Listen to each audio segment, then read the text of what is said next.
प्यारे बच्चों, पिछले वीडियो एसिड बेस और साल्ट के पार्ट 4 में हम लोगों ने उदासीनीकरण और साल्ट और उसके प्रकार के बारे में अध्ययन किया था। अब साल्ट का विलयन किस तरीके का होगा, और ये अक्सर पूछा भी जाता है कि दिए गए साल्ट का विलयन किस प्रकार का होगा, अम्लीय होगा या क्षारीय होगा या उदासीन होगा। तो इस चीज़ पे कभी कभी ये क्वेश्चन भी आता है कि फलां चीज़ का या इस साल्ट का सल्यूशन कैसा होगा, एसिडिक होगा या बेस होगा या उदासीन होता है या इनमें से कोई नहीं, कुछ भी ऑप्शन देते हैं। तो इस तरीके के क्वेश्चन को सॉल्व करने के लिए आपको परेशानी ना हो, इस चीज़ के लिए मैं ये वीडियो बना रहा हूँ। तो आइए स्टार्ट करते हैं। और इसमें सबसे पहली चीज़ आपको जानना पड़ेगा जल अपघटन क्या है। क्या जानना पड़ेगा? जल अपघटन। तो साल्ट का जल अपघटन, ये तो सब लोग जानते होंगे कि किसी साल्ट को अगर पानी में डाला जाए तो वो अपघटित हो जाता है। तो इसी को क्या कहते हैं? साल्ट का जल अपघटन कहते हैं। लेकिन साल्ट के जल अपघटन में आप एक चीज़ जानिए कि उसका सल्यूशन उदासीन होगा या अम्लीय होगा या क्षारीय होगा, इसके बारे में आपको जानकारी करना है। तो वह अभिक्रिया जिसमें कोई साल्ट जल से अभिक्रित होकर या अभिक्रिया करके अम्लीय क्षारीय या उदासीन विलयन बनाता है तो साल्ट का जल अपघटन कहलाती है। तो वह अभिक्रिया क्या कहलाएगी? साल्ट का जल अपघटन कहलाती है। देखिए, वाटर का क्या होता है कि वाटर जब भी टूटेगा तो H+ और OH- में टूटता है, आपको ये पता ही होगा। अब इसके ज़्यादा होने से जब कभी भी ये ज़्यादा मात्रा में रहता है, ये H+ आयन की वजह से वो अम्लीय हो जाता है। और अगर OH आयन की परसेंटेज अधिक है या हाइड्रोक्सिल आयन की परसेंटेज ज़्यादा है तो उससे क्या होगा? विलयन क्षारीय हो जाएगा। और अगर दोनों H+ और OH- आयन बराबर रहें तो क्या हो जाता है? उदासीन हो जाता है। तो आप जानते हो कि जल में H+ आयन और OH- आयन की मात्रा जो होगी वो बराबर होगी, और बराबर होने की वजह से जल क्या है? जल उदासीन होता है। ठीक है, शुद्ध जल। अब इसी में अगर साल्ट को डाल दिया जाए, साल्ट को डाला जाएगा, जैसे मान लीजिए यहाँ पे एग्जांपल ले लेते, फिर उसके बाद चर्चा करते हैं। NaCl डाल दिया जाए। अब NaCl आप जानते हो जल में डालने पर Na+ बनाएगा और Cl- बनाएगा, ये तो जानते ही हैं आप लोग। अब यहाँ पर Na+ ये OH- से ऐड हो जाएगा, रिएक्शन करेगा, इससे जुड़ करके बनाएगा NaOH, और यहाँ पे H+ जो होगा वो Cl- से ऐड हो जाएगा और क्या बनाएगा? HCl बनाएगा। आप जानते क्या है? परवल क्षार। और ये क्या है? परवल अम्ल है। तो परवल क्षार और परवल अम्ल की वजह से दोनों परवल अम्ल और परवल क्षार है, परवल ही दोनों है, अम्ल भी और क्षार भी, दोनों समान रूप से OH आयन और H+ आयन देंगे। इस तरीके से इसका जलीय विलयन क्या हो जाएगा? उदासीन हो जाता है। किसका? NaCl का जो जलीय विलयन होगा वो क्या होगा? उदासीन होगा। क्लियर हो गई बात? एक कंडीशन तो समझ ही गए, अभी इसके एग्जाम्पल और आएंगे। तो 4 कंडीशन है, तो 4 कंडीशन में हम लोग एक एक करके सबको पढ़ेंगे। सबसे पहला है कि जब परवल अम्ल और परवल क्षार मतलब स्ट्रॉन्ग एसिड और स्ट्रॉन्ग बेस से जो साल्ट बनेंगे उनका जल अपघटन होगा, मतलब हाइड्रोलिसिस होगी, तो उसका जलीय विलयन कैसा होगा? तो सिंपली जान लीजिए कि जब एसिड और बेस परवल मतलब स्ट्रॉन्ग रहेंगे या परवल अम्ल और परवल क्षार से जो साल्ट बनेंगे उनका जलीय विलयन भी कैसा होगा? उदासीन होगा। क्यों होगा? क्योंकि H+ और OH- आयन की मात्राएं जो होगी बराबर होंगी, क्योंकि स्ट्रॉन्ग एसिड और स्ट्रॉन्ग बेस जो होते हैं समान रूप से H+ और OH- आयन देंगे। इस तरीके से आप जान लीजिए कि जब भी परवल अम्ल और परवल क्षार से कोई साल्ट बना हुआ है तो उसका जब जल अपघटन होगा तो बनने वाला विलयन जो होगा वो कैसा होगा? उदासीन होगा। सिंपली जान लीजिए, इतना समझ में बात आ गई। NaCl साल्ट का जलीय विलयन कैसा होगा? उदासीन होगा या न्यूट्रल होगा। ठीक, अब दूसरी कंडीशन क्या है? यहाँ पे क्या है? प्रबल अम्ल हो और दुर्बल क्षार हो। दुर्बल क्षार से बना जो साल्ट रहेगा उसका जब जल अपघटन कराया जाएगा तो उसका जलीय विलयन कैसा होगा? मान लीजिए आपको से पूछ रहा है NH4Cl, सबसे पहले इसी का मान लीजिए निकालना है, तो इसको पहले वाटर समझ लीजिए। वाटर में जब घोला जाएगा तो H प्लस और OH माइनस आयन देगा। सिंपली ये कर लिया करिए। NH4Cl को अम्लीय और क्षारीय मूलक में NH4 प्लस और Cl माइनस। अब यहाँ पे पॉजिटिव और निगेटिव का पॉजिटिव वाले से जोड़ दीजिए। NH4 प्लस और OH माइनस, ये बन जाएगा NH4 प्लस नहीं सॉरी NH4OH बन जाएगा। क्या बन जाएगा? NH4OH। और यहाँ पे बन जाएगा H प्लस Cl माइनस, ये दोनों जुड़ करके क्या बनाएंगे? HCl बना देंगे। ठीक है, यहाँ पे ये क्या है? दुर्बल क्षार है और ये प्रबल अम्ल, स्ट्रॉन्ग एसिड, और ये क्या है? वीक बेस है। वीक बेस होने की वजह से यहाँ पर OH माइनस आयन की मात्रा जो होगी कम रहेगी और HCl में H प्लस की आयन की सांद्रता बढ़ जाएगी, मतलब उसकी मात्रा बढ़ेगी। तो H प्लस जब ज़्यादा हो जाएंगे तो उससे क्या हो जाएगा? विलयन अम्लीय हो जाएगा। और एग्जांपल देखिए, जैसे मान लीजिए आपसे पूछा जाए कि कॉपर सल्फेट का विलयन कैसा होगा? कैसा? कॉपर सल्फेट का जलीय विलयन कैसा होगा? यहीं से मैं तोड़ करके बता दे रहा हूँ। यहाँ पे ये दिया जो है कॉपर हाइड्रोक्साइड होगा, क्योंकि ये बेसिक रेडिकल है ना, और ये एसिड रेडिकल है, तो बेसिक रेडिकल ये बेस बनाएगा, बेस से आया होगा, तो ये क्या हो सकता है? कॉपर हाइड्रोक्साइड हो सकता है। ये एसिड से आया है, एसिड रेडिकल है, तो ये H2O दिया होगा तो H2SO4 रहा होगा, तो यहाँ पर H2SO4 इससे बनेगा, तो इसका क्या हो जाएगा? स्ट्रॉन्ग रहेगा। स्ट्रॉन्ग एसिड है ना, तो स्ट्रॉन्ग एसिड है, तो स्ट्रॉन्ग एसिड अपना ही कैरेक्टर शो करेगा, तो इसका मतलब इसका जलीय विलयन कैसा हो जाएगा? अम्लीय हो जाएगा। फिलहाल ऐसे नहीं समझ में आ रहा है, कोई बात नहीं, आइए दूसरे तरीके से देखते हैं। कैसे? कि सबसे पहले वाटर ले लीजिए, H2O, इसको डिवाइड करिए H प्लस और OH माइनस में। फिर क्या करिए? कॉपर सल्फेट लीजिए, कॉपर सल्फेट को भी ब्रेक कर दीजिए, तोड़ दीजिए, CO प्लस 2 और SO4 माइनस 2। ठीक, SO4 माइनस 2। SO4 किससे ऐड हो जाएगा? इससे SO4 minus 2 plus H plus, ठीक, गिव्स आउट H2SO4 2। और यहाँ पर क्या होगा? कॉपर हाइड्रोक्साइड, कॉपर और OH माइनस आयन, ये बना देगा CuOH का होल ट्वाइस। ठीक, ये भी 2 लेना पड़ेगा, तो यहाँ पे बैलेंस करने के लिए 2 2 और यहाँ पे 2।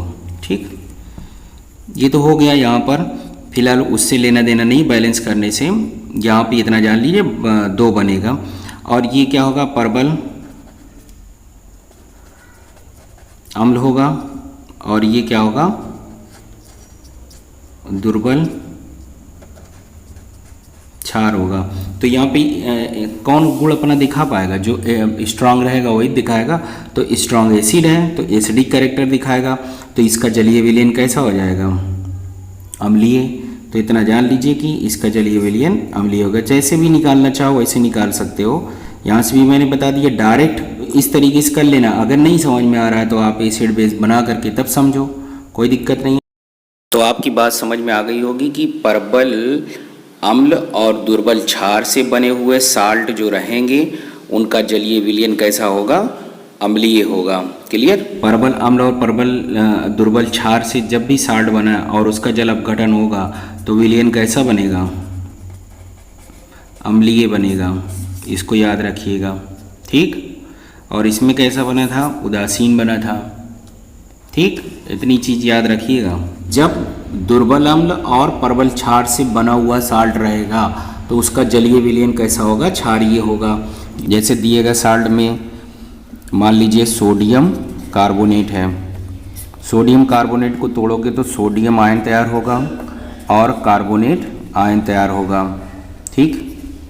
यहाँ पर देखिए 2H+ और कार्बोनेट आयन जो होगा ये दोनों मिल करके क्या बना देंगे, कार्बोनिक एसिड बना देंगे, जो एक दुर्बल अम्ल है। क्या है, दुर्बल अम्ल।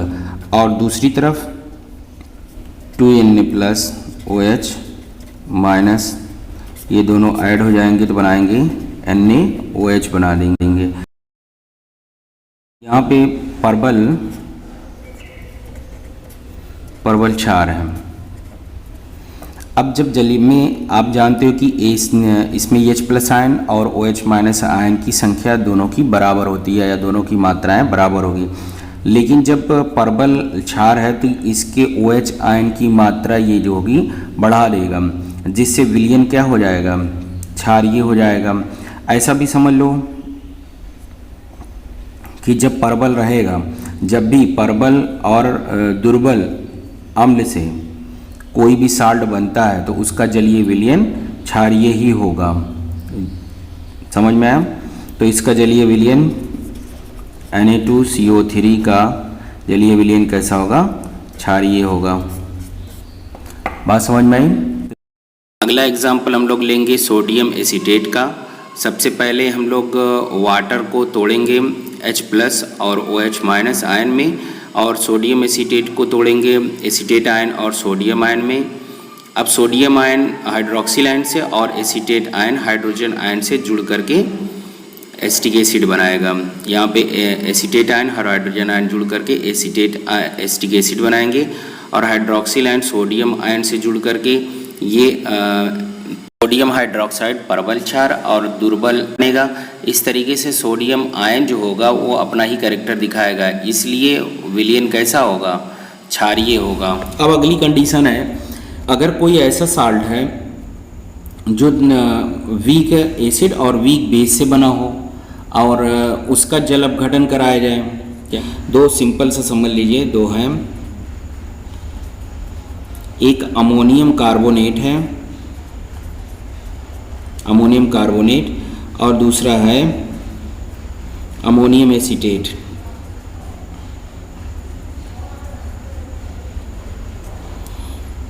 अब ये अमोनियम हाइड्रोक्साइड इसमें देखिए और इसमें देखिए, दोनों में ये क्या कार्बोनिक एसिड अभी बताए थे, कार्बोनिक एसिड, और ये अमोनियम हाइड्रोक्साइड, ये अमोनियम हाइड्रोक्साइड, और ये क्या एसिटिक एसिड। सब वीक हैं, सारे एसिड वाले भी और बेस वाले भी सब वीक एसिड है। तो इसमें देखना क्या पड़ता है, इसमें ये देखना पड़ता है कि इसका आयनाइजेशन कितनी तेज़ी से होता है। मतलब साल्ट जब यौगिक बना देंगे एसिड और बेस, तो बेस का या एसिड का आयनाइजेशन किसका तेज़ी से होगा।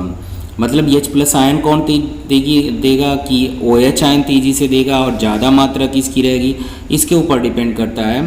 तो ये थोड़ा सा टफ है, इसको थोड़ा जानना भी पड़ेगा। जैसे यहाँ पे मैं पहला वाला बता रहा हूँ, यहाँ पर आप जानते हो कि वाटर जब टूटेगा तो H+ और OH- आयन देगा। उसी तरीके से फिर NH4 का होल टॉय CO3, ये साल्ट है।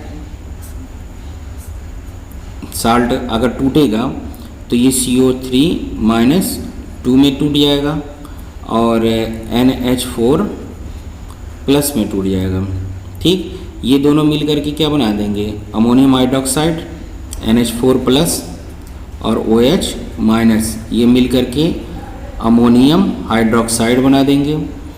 और H+ और CO3-2, ये 2 लेना पड़ेगा, बैलेंस नहीं कर रहा हूँ यहाँ पर, और H2CO3 बना देंगे।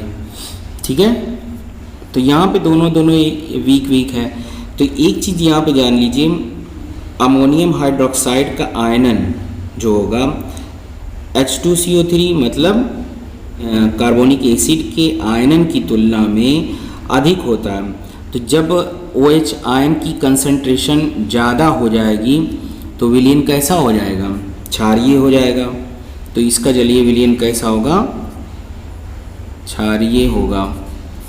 क्यों होगा, क्योंकि इसमें OH आयन निकालने की या OH आयन बनाने की प्रवृत्ति ज़्यादा है और इसकी कम होती है, H+ आयन कम होते हैं, मतलब H+ आयन कम रहेंगे और H+ आयन ज़्यादा रहेंगे। तो ज़्यादा होने की वजह से वो जलीय विलयन कैसा हो जाएगा, क्षारीय। इसको थोड़ा सा रटना भी पड़ेगा कि रटने वाली थोड़ा चीज़ है। ठीक, इसी तरीके से दूसरी कंडीशन देखिए,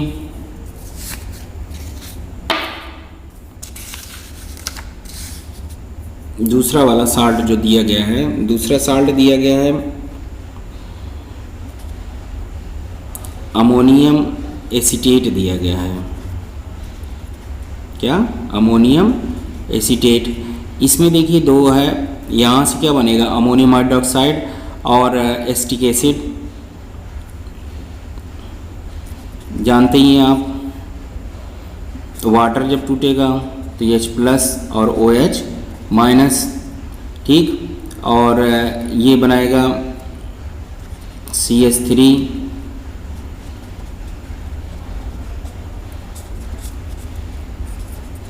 CH3COO माइनस और प्लस NH4+ बनाएगा। इतनी बात समझ में आई रहेगी। ये दोनों मिलकर के अमोनियम हाइड्रोक्साइड और एसिटिक एसिड बना देंगे। ऐसे डायरेक्ट लिख दे रहा हूँ, CH3COOH माइनस, सॉरी, ये साल्ट एसिड बन जाएगा और एक बन जाएगा NH4OH मतलब अमोनियम हाइड्रोक्साइड। 2 चीज़ बनेगा, इससे ये बना करके ये बना दिया, मतलब OH आयन और अमोनियम हाइड्रोक्साइड ये मिल करके बना दिए। अब ये जान लीजिए कि इन दोनों की आयनन जो होती है, आयनन H+ आयन देने की क्षमता और OH आयन देने की क्षमता लगभग दोनों में एक समान होती है। मतलब H+ इक्वल टू OH, दोनों इक्वल रहेंगे। तो विलयन कैसा हो जाएगा, उदासीन हो जाएगा। ठीक, जब H+ आयन और OH माइनस आयन की सांद्रताएं बराबर होगी तो विलयन कैसा हो जाएगा, उदासीन। तो यहाँ पे ये थोड़ा सा याद करने वाली चीज़ है, ये थोड़ा सा आप लोग याद कर लीजिएगा कि एसिटिक एसिड और अमोनियम हाइड्रोक्साइड में आयनन की क्षमता समान होती है और इन दोनों में अमोनियम कार्बोनेट और इसमें अमोनियम कार्बोनेट से बने अमोनियम हाइड्रोक्साइड की आयनन की क्षमता ज़्यादा किससे होती है, कार्बोनिक एसिड से ज़्यादा होती है। कार्बोनिक एसिड से अमोनियम हाइड्रोक्साइड की सांद्रता आयनन बनाने की क्षमता ज़्यादा होती है। क्लियर होगी इतनी बात। तो इस तरीके से बच्चों हम लोग कोई भी साल्ट दिया हो उस साल्ट के जलीय विलयन को जान सकते हैं कि वो अम्लीय होगा या क्षारीय। और उसको कैसे कराएंगे, जल अपघटित करा के कराएंगे। जल अपघटन पहले कराएंगे, उसके बाद साल्ट को तोड़ देंगे। साल्ट को तोड़ने के बाद उसका जो H+ आयन रहेगा, H+ आयन एसिडिक रेडिकल से जुड़ जाएगा, OH आयन जो होगा बेसिक रेडिकल से जुड़ जाएगा और इस तरीके से एसिड और बेस बन जाएंगे। और उसमें आपको देखना रहेगा कि कौन स्ट्रांग है कौन वीक है। अगर दोनों बराबर हैं तो उदासीन होगा, स्ट्रांग एसिड स्ट्रांग बेस है तो दोनों बराबर रहेंगे तो उदासीन होगा। और अगर दोनों वीक हैं तो दोनों को वीक में आपको ये देखना पड़ेगा कि किसका आयनाइजेशन जल्दी होता है। तो फिलहाल यहाँ पे आयनाइजेशन की क्षमता इसमें ज़्यादा है। और अभी आपको मैंने इसमें बताया था, इसमें अमोनियम हाइड्रोक्साइड और इसकी एसिटिक एसिड की दोनों की बराबर है। और इसके बाद आपको क्षारीय और अम्लीय जानने के लिए, जब स्ट्रॉन्ग एसिड या स्ट्रॉन्ग बेस कोई एक स्ट्रॉन्ग हो और दूसरा वीक हो, तो उसमें आसान तरीका है कि जो स्ट्रॉन्ग रहेगा वो अपना ही गुण प्रदर्शित करेगा, ठीक है। जो प्रबल रहेगा वो अपना गुण प्रदर्शित करेगा। आज के लिए इतना। Thank you so much.